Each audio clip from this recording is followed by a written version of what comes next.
దేవునికి స్తోత్రం. అందరికీ వందనాలు.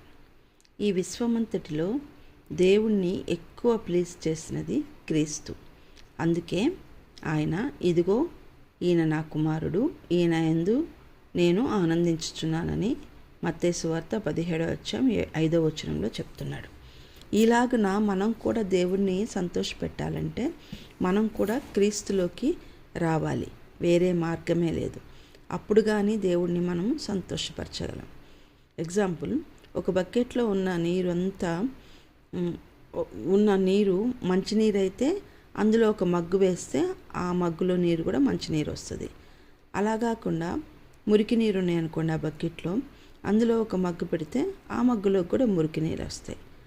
ఎప్పుడైతే మనల్ని మనం ఎంప్టీ చేసుకొని క్రీస్తుకి సరెండర్ అవుతామో అప్పుడు పరిశుద్ధాత్ముడు మనలో క్రీస్తు సారూప్యను తీసుకురావడానికి మొదలు పెడతాడు.